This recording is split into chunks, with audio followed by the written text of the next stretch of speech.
Hello and welcome to Last Week in AWS. I'm Corey Quinn. This week is going to have me in Las Vegas for Google Cloud Next. If you're around, please say hi. Tomorrow night, also known as Tuesday, I'll be at Atomic Liquors at 7 p.m. Please come by, say hello, let me buy you something to drink. Now, what did AWS get up to last week? Let's dive in. Amazon Guard Duty EC2 runtime monitoring is now generally available, which feels like a giant step backward to me. It needs an agent to be installed in the instance, and it charges a very 1990s era $1.50 per vCPU. If I wanted to do per core licensing math, I'd probably be an Oracle customer.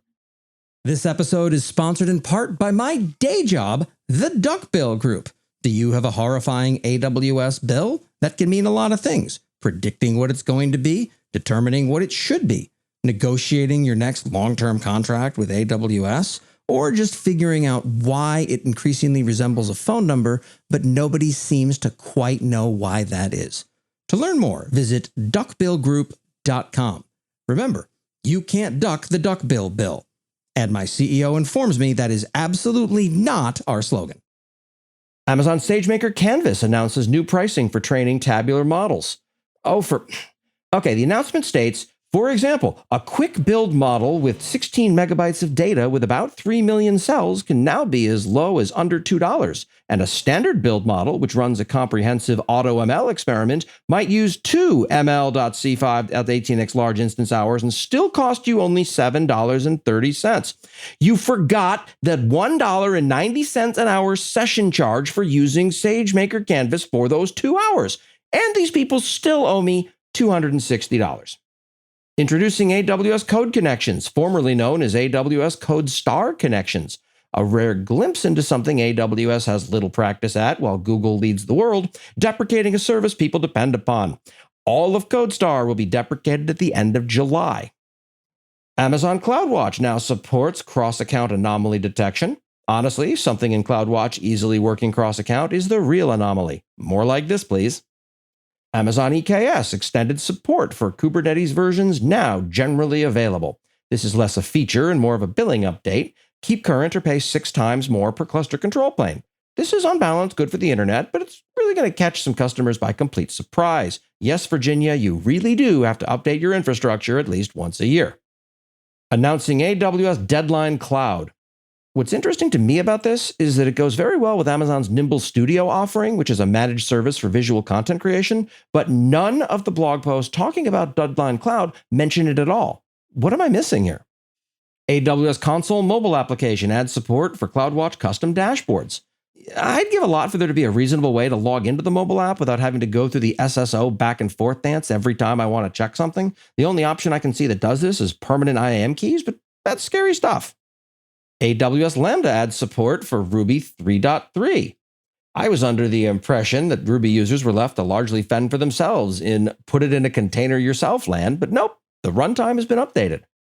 Announcing general availability of Amazon EC2 G6 instances. That's right, like a G6. Have fun with that one. Announcing per second billing for EC2 Red Hat Enterprise Linux RHEL-based instances.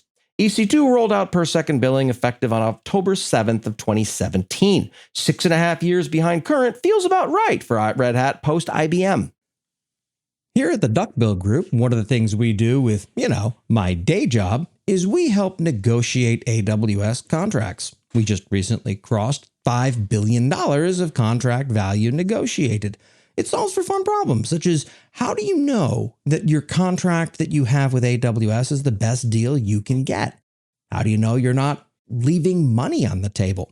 How do you know that you're not doing what I do on this podcast and on Twitter constantly and sticking your foot in your mouth?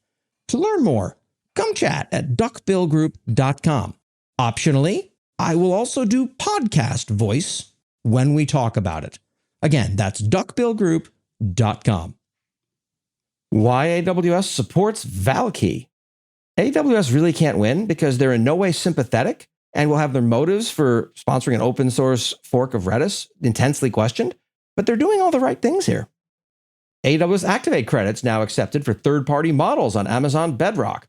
AWS says, we're happy to announce that your Activate credits can now be wasted on third-party models on Amazon Bedrock because what startups really need is a convoluted way to burn free credits on marginally useful pre-baked machine learning models. Strap in and enjoy your journey of overcomplicating simple processes. Now, that whole statement was created by GPT-4, which isn't in Bedrock. Now, as a human, my observation is a lot more snappy. Bedrock's third-party models can be used for free now because they suck. And finally, DoorDash saves millions annually using Amazon S3 Storage Lens. I reiterate that S3 Storage Lens is awesome. Unfortunately, that's largely because without it, observability into your S3 usage remains abysmal. And that's what happened last week in AWS. I'm Corey Quinn. Please stay salty.